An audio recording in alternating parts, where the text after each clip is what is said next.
Where were you in 1996? Well, smartphone hadn't been invented. Buffy the Vampire Slayer was the show that everyone talked about. Felt like a century ago, right? Actually, it was just last century. Babies born in 1996 would have already finished college. However, a little girl, a beautiful little 6-year-old girl, seemed to have been frozen in time, frozen in our memory.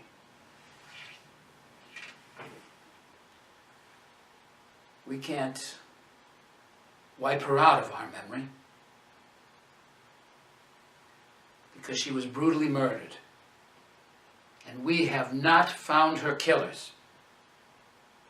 As a lawyer, in our dreams it would be to solve this murder. But the way the police handled the case was the start of a nightmare. The media's frenzy, the spread of half-truths and speculation only made the case even more entangled. So who should we blame?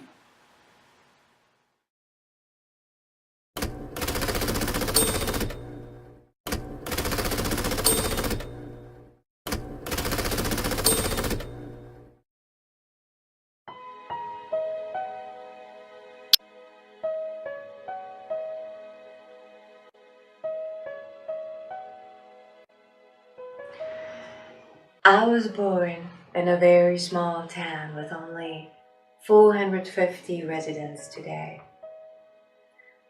My father was an engineer and a manager, the brain and bread maker of the home, while my mom was beautiful, simple woman whose life centered around her 2 beautiful daughters. My parents may have high hopes for us. My mom wanted me to be intelligent like my father, while my father wanted us to be beautiful like my mother. Well, I don't know about my mothers for us to be smart, but everyone can see how beautiful me and my sister turned out to be. When I started college, my mother thought her prayers were answered.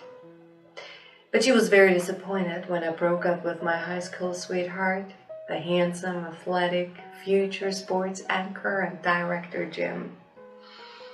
Well, she did not think I would have any problem finding a good match. After all, I not only have the looks, also have the shining crown for being Miss West Virginia. With my calm demeanor, soft voice, and stunning looks, and the 4-year journalism degree, she had no doubt that I will find someone that will take care of me. They were a bit disappointed when I decided to marry Jack. He's 13 years older than me, lived in the same apartment complex. He had a good job, but there was not much left after paying child support for his 3 children, but love is blind. My love for him took me to a journey that I have never expected. See, you were wrong about him. I was not the gold digger when marrying an older man.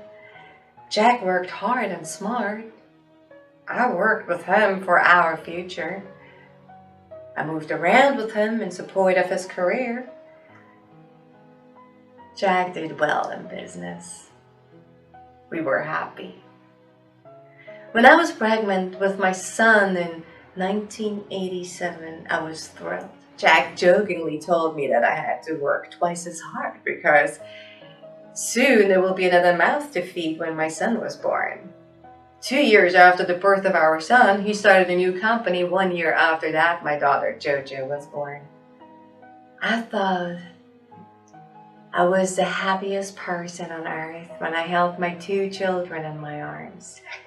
They were so beautiful. I really can't ask for more.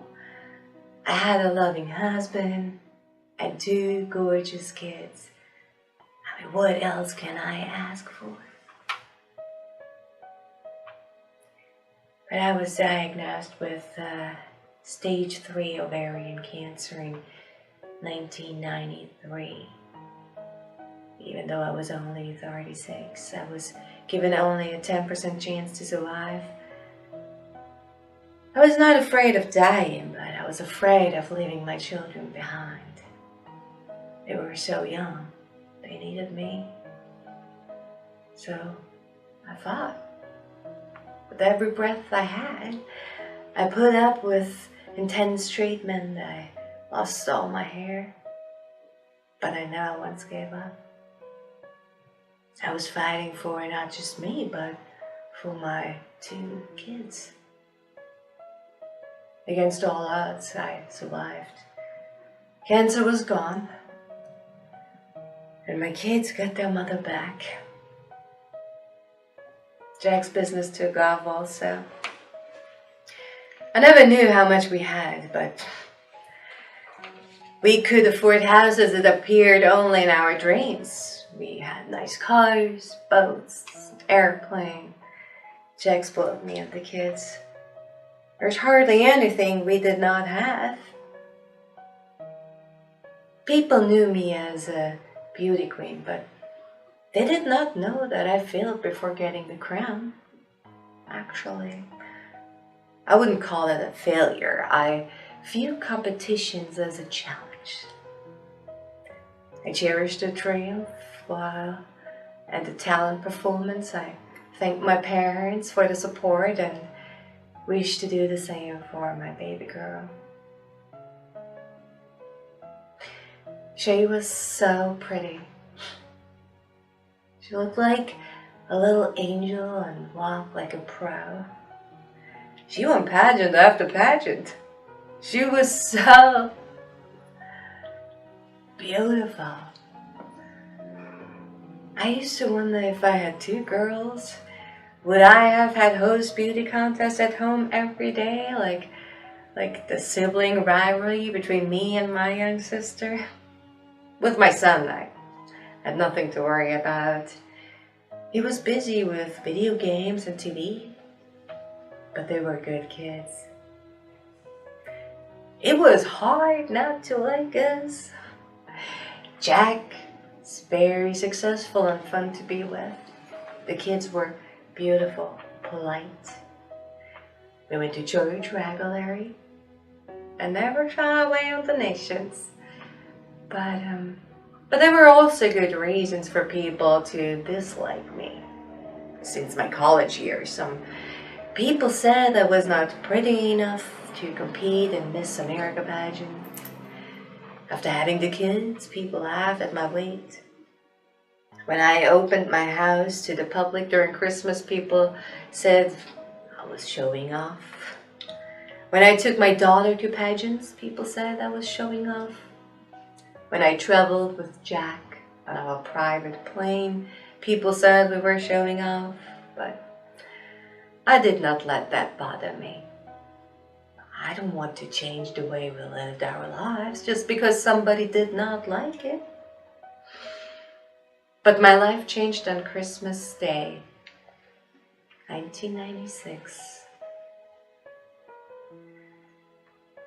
I found some ransom note and my daughter missing.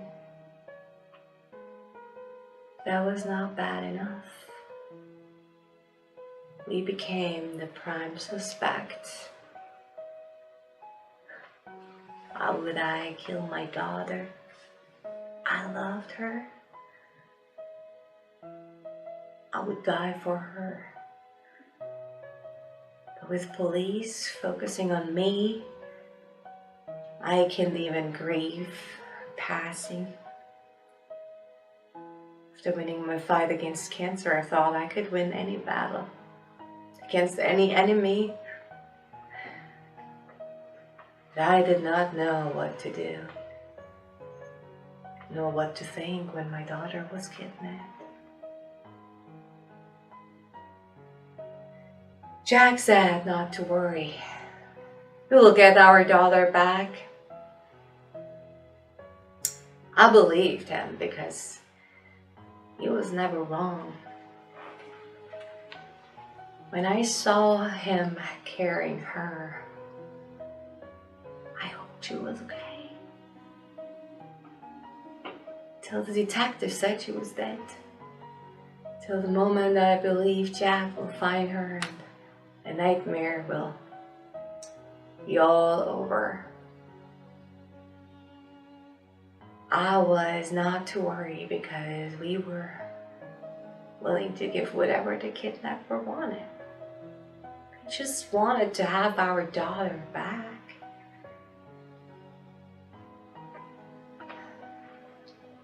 But she will never be back. And life will never be the same. I've asked myself a million times if she would have still be alive had I not sending her to a beauty pageant. If she would be okay if we didn't move to Colorado. What did I do wrong? What could I have done?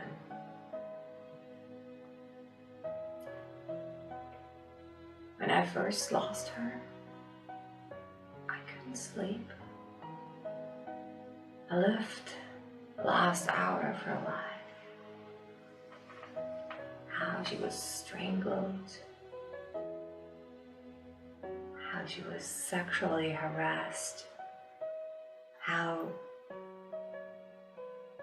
they crushed her skull. I could not bear the pain thinking what happened with her. I wanted to find the one who killed her. I don't want any parent to go through what I have to go through. But the media thought that they not only found the killer, a rich, evil family made up of 3 sick people. Can't afford to find the bad guys because too busy fighting the good guys. I could never understand why the police thought I did it. Because I did not have anything to do with my child's murder. In a very short time, we lost everything. Everything we had. Friends were gone. Police started interrogating them by telling everyone we thought they did it. Our money went quickly as Jack lost his position as a CEO. And he spent 24 hours a day dealing with the accusation. Our good names were gone when TV showed how a mentally unstable mother dressed her 6-year-old daughter in proactive clothing. For heaven's sake. They know what a costume is. We remained under suspicion even when DNA cleared us all. New theories of how we did it would surface periodically. Life was unbearable, but at least we still have each other. I once asked Jack if he ever had doubts in me, and he said,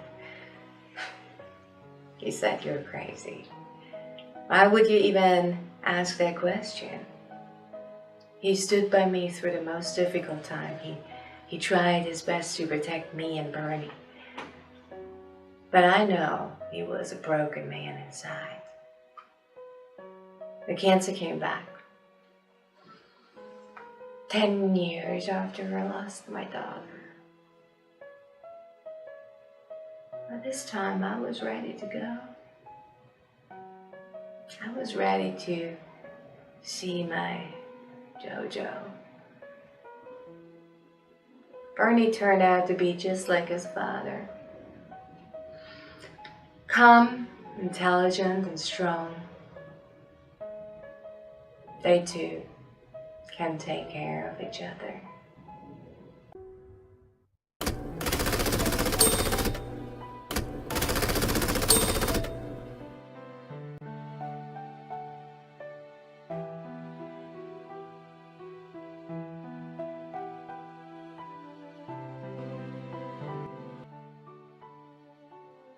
I could wish for a life. My life would probably be on the most wanted list. I live in a castle-like home. I have a beautiful mom, a pretty little sister, and my dad is super smart. Everything that he touches turns to gold. We have several houses, several roads, nice cars, an airplane, and we have a pilot that will take us anywhere, anytime. I was intelligent, loved, and very good looking. I was 9 then. I'm 10 now. And I turned from the beloved 9-year-old to America's most hated boy. I was labeled a child killer, a spoiled, rotten kid, a monster. People painted chilling pictures of me. Even people who I've never met judged me just based on tabloid magazines. Am I guilty? Public opinion? There's no doubt about it. But I didn't do it. They thought it was me because it was a great story of how a spoiled, evil brother sexually molested his own little sister that was sleeping in the room next door. And he strangled her and crushed her skull? Whoa, what a story. But there's no truth to it. First of all, I was not spoiled, and I had to finish my homework before watching TV. I had to go to church every week, and I didn't get a monthly 3-figure allowance. I had to attend my parents' social events, and many of them. Do you know how boring those things get? No, I had no problem with my sister getting all the spotlight, as I didn't have to go into any beauty contests. Why should I be jealous of her? Then it changed when my sister disappeared. My mother no longer had any time for me, my homework, or my parent conferences. And my dad was no longer happy or confident. They tried to protect me, but everything they did seemed to backfire on us. When they tried to ask the police for a child psychologist to be present at the police interview, people thought that they were trying to buy more time so they could coach me. Whoa, coaching me to fool a child psychologist? You must be kidding. If I did commit a crime, I would have revealed it to somebody, somehow. After my mom called 911, she called her friends to pick me up. Think of this. If I were guilty, is it a good idea to send me to a friend's house? What do you think a guilty 9-year-old would say to his parents' curious friends who are going to ask what happened? But I did not, because I didn't commit any crime. I would have to be an Oscar-winning actor if I could fool the police and the child psychologist. I had to be the Incredible Hulk to crush my sister's skull when she was already 4'7". Killed her? Are you kidding? The only way I could have done what the news media said I did was to be an X-Men. I need to perform mind control over my parents. I'd have to have my dad crush my sister's skull, then move her to the basement. Then I'd have to have my mom write a ransom note, then wipe their minds so then they couldn't confess to the police that I did anything. Whoa, if I had that kind of power, then I could make the police think that I wasn't a suspect at all. There are rumors about me hurting my sister before. Look, there would be a doctor's report if that happened. If I did do that to my sister, do you think that she would have still played with me? I was as close to my sister as any 9-year-old boy would be to their 6-year-old sister.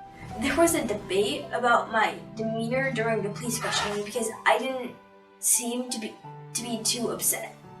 Well, after going through that, I thought she was lucky to be dead. I don't think I behaved differently from any other 9-year-old boy, but let me tell you this. The people who are already convinced that I'm guilty and that there's no doubt about it, their nines will never change, ever. And then the housekeeper said I left poop on my sister's bed before. Do you know the housekeeper was also a suspect? She said the only time my mom would make my bed or my sister's is when my sister or I pooped or had an accident on it. What's wrong with that? We had a housekeeper. The housekeeper was supposed to clean up the bed sheets. My mom would take care of it before the housekeeper came because it's gross and weird to have somebody else clean it up for you. Isn't it suspicious that cleaning up somebody else's poop in your own family is regular behavior? But it's funny that the police and the media both thought that it was evidence of my guilt. Please think of the statements she made against me and my family. She found poop in my sister's bed. My sister already had accidents wetting her bed. But instead of assuming the poop was from her accident, she told the police I did it. Did she run a DNA test on it and find it was me? Was I caught in the middle of my act by a video camera? No. It's illogical to speculate just to add flavor to an unbelievable theory. How can the media accept it as is? They're in such a hurry to convict in public opinion, they were willing to take anything, even that. I broke my silence and accepted a network TV interview invitation. Whoa, that's when I realized how well my parents protected me from the harsh and brutal media attacks. What a mistake to run into the spotlight only to find the light to be shot at was me. I talked the way I always talked, but people said I was hiding something. I had a smile on my face, and people called me evil and heartless. Was I supposed to cry? I could hardly remember my sister. She died when I was only 9. I'm not afraid to be accused. I didn't do it. Why should I be afraid? But the focus is on us. A lot of clues were overlooked. My poor sister, the sweet little girl, was killed by a senseless murderer. And the murderer got away. I don't.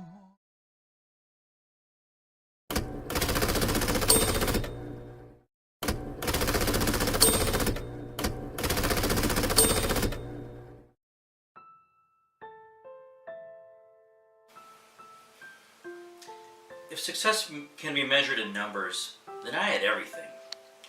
I had a beautiful wife, successful career, and I hit gold when the company I started was bought up by a major corporation.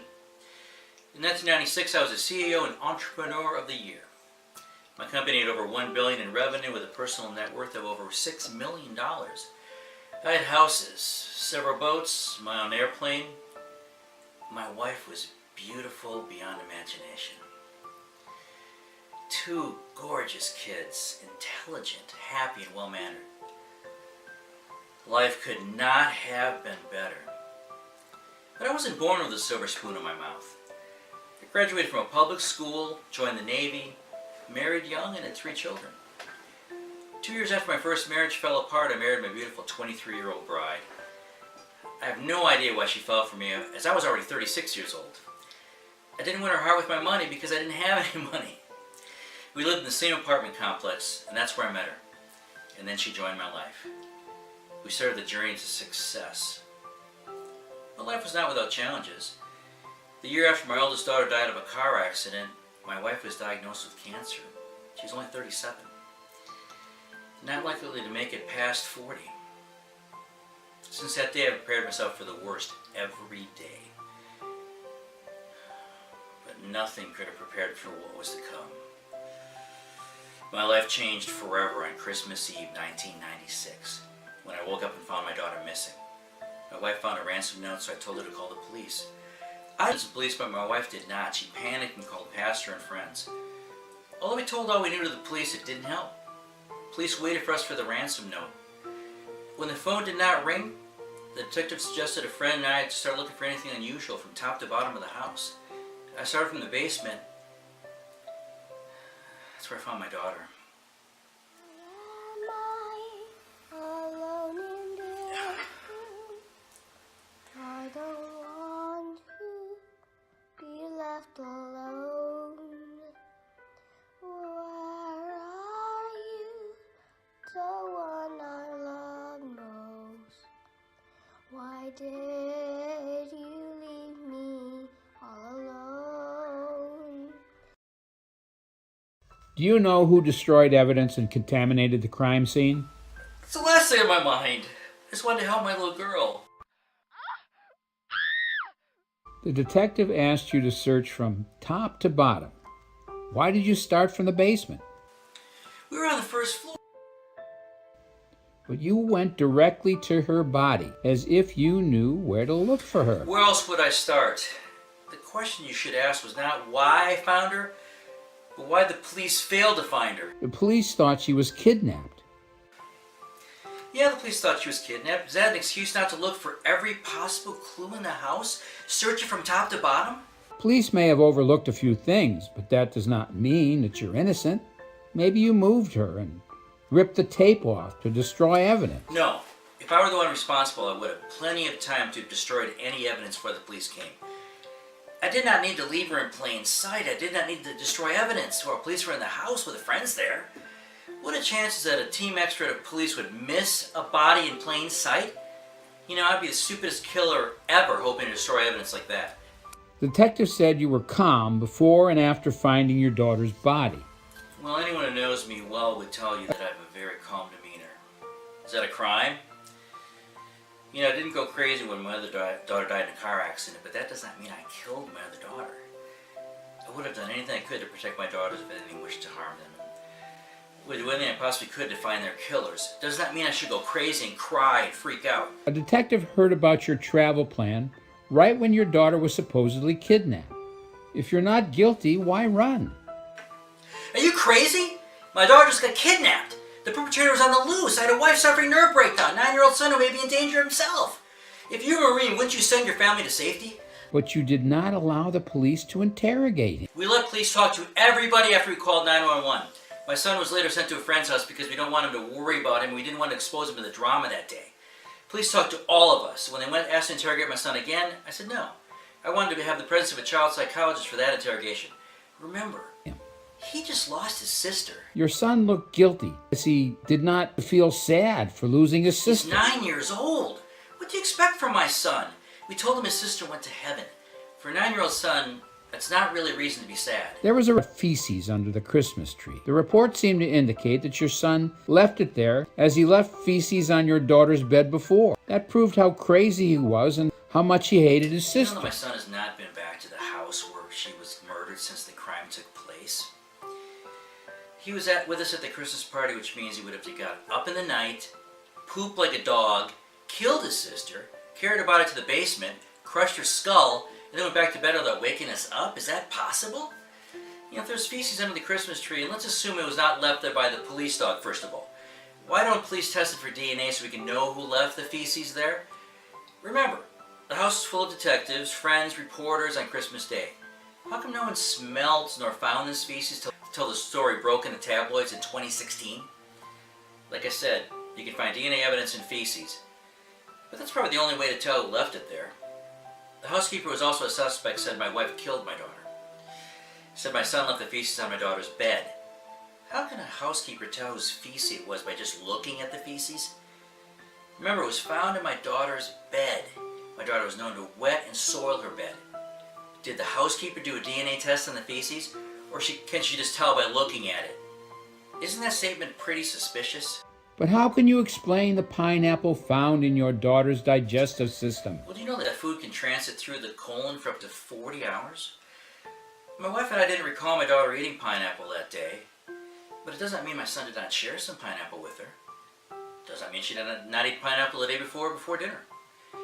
There were pineapple theories that made no sense whatsoever, but people were not told that pineapple evidence is irrelevant anyways.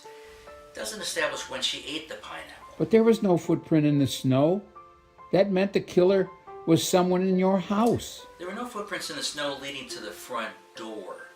But the most important thing is there was no snow in the back, so anyone could have entered through the back. No sign of a break-in. But a few people could have had keys, they could have made duplicates.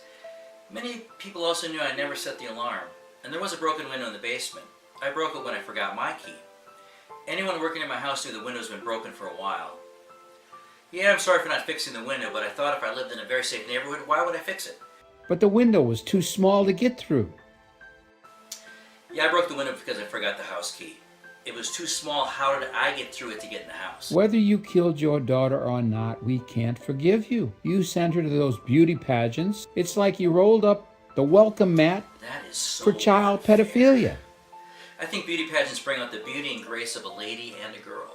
That's why I fell in love with my wife. It's a crime to adore your daughter and to help her build up her competitive spirits. Then almost every father should be sent to jail. And if beauty pageants were for child pedophiliacs, why do we have Miss Teen USA? You only need to be 14 to enter that pageant. I loved my daughter. I once told her your beauty is a gift, but it's important to develop the good person you are inside. Because if you ever lose your outer beauty, you'll still be a beautiful person because of your inside beauty.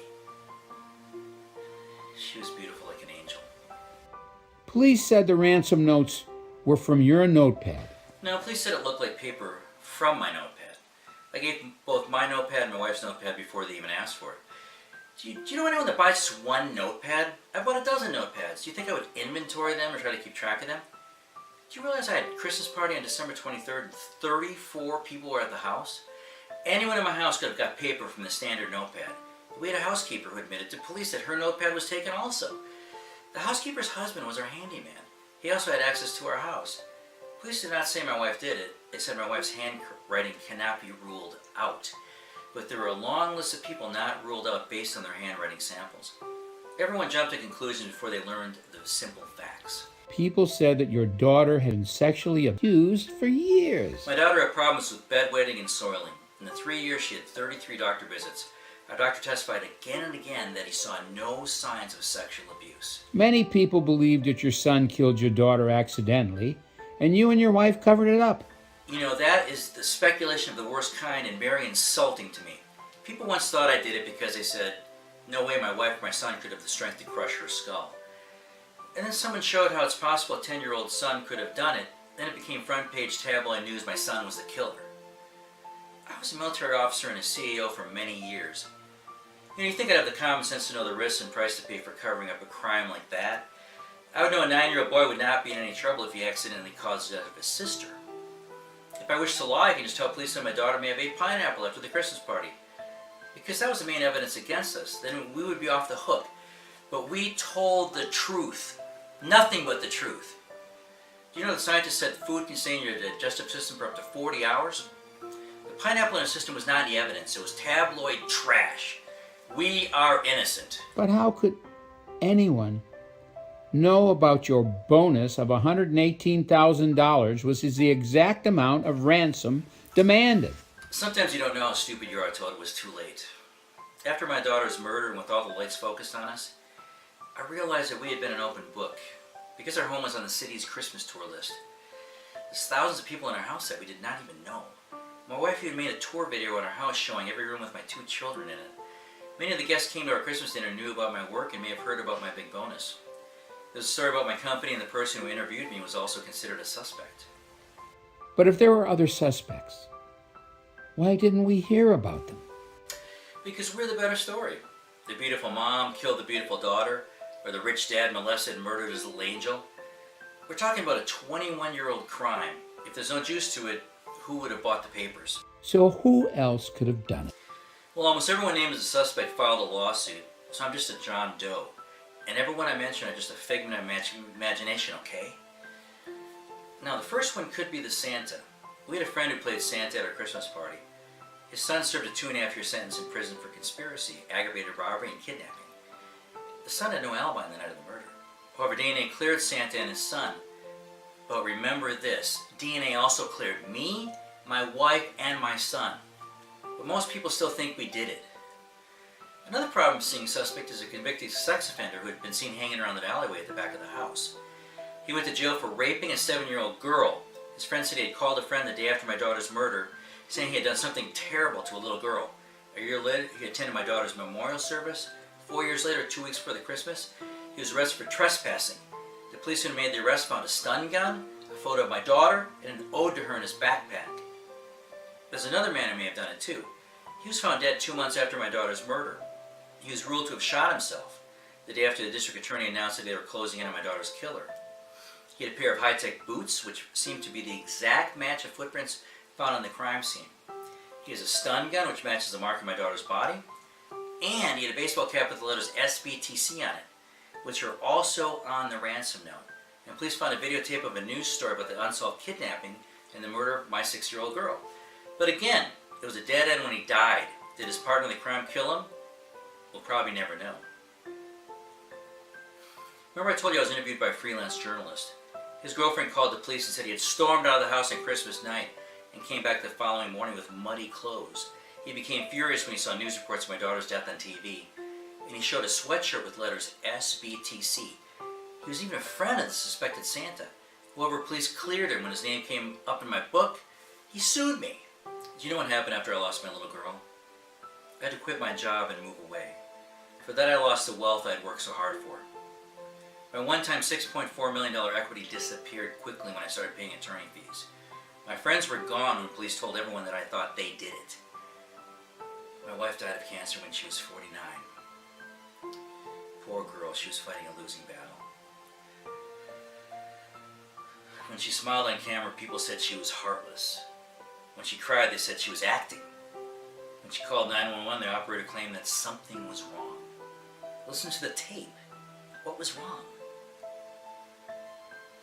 She died the day when my daughter died, but she was not buried until she lost the fight with cancer. I did everything I can to protect my son and his privacy.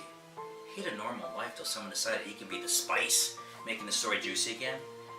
After my wife's death, there was no else better to play the unusual suspect, so they targeted my son. People claim to have found the killer when he smiled, talking about his sister's death. What do you expect a 30-year-old man to do when he talked about a 20-year-old murder he can hardly remember? Like I told you, I was known to be calm under any circumstances. When I grieve in private. I used to hide in the attic crying when I thought of my daughter who died in a car accident. But when my little girl died, I can't breathe in private because I was guilty for not setting up the alarm. I was guilty for not fixing the broken window. I regret for supporting her wishes to enter pageants. I wonder what will she become if she's allowed to grow up, but I had nothing to do with her murder.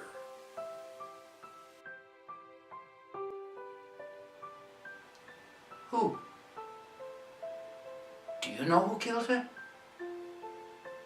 Oh, do you know who didn't kill her? The world is not perfect. That's why we have laws. But laws are not perfect either. That's why we have police, courts, and judges. Of course, even with all these, very seldom can we see it in black and white, particularly in criminal cases. There are usually at least two parties who knew what happened. The perpetrator, we hope to indict, and the victim that's no longer with us. The victim, let's talk about the victim. The girl with the perfect smile and the angel-like face. How can we forget about her? She was like the little girl everyone wants to be their daughter. And she died in such a brutal way that we can't forget about her and get her out of our mind. But wanting to find the killer does not mean we can find the killer.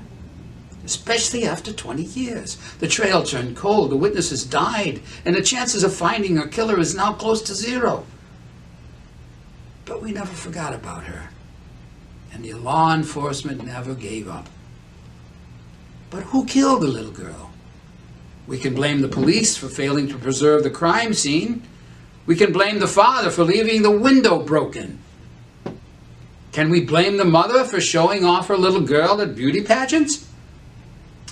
We can blame ourselves for being glued to the TV and listening in all the crazy theories. But we can't give up on finding justice for this little girl. As a practicing lawyer, I know how to argue for my client or present my case, but I don't have a magic wand to solve the case. I wish I had. However, I do feel the police should not primarily focus their search for the killers on the victim's 3 family members. The DNA did exonerate them, although you can always call evidence inconclusive or contaminated. But there, I don't think anyone who committed the crime could have held up under police questioning and the media frenzy for over 20 years without giving in. I don't know how or who killed the little girl. After viewing this special, do you at least know who did not kill her? This is Bruce Nielsen. Thank you for watching today's episode of Prime Suspects.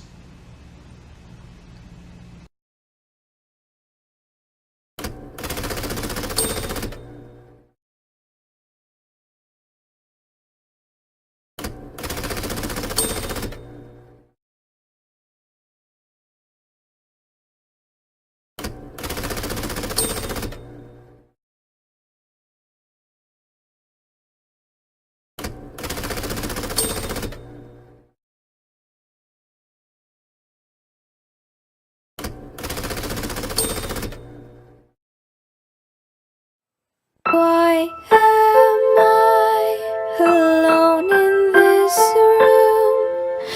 Shouldn't I be the one with all? Where are you, the one I called for? Is this the end or is there more? I was a a dream not meant for me nor for you. Do you know I once wished I could fly out to you? Let heaven hold the door.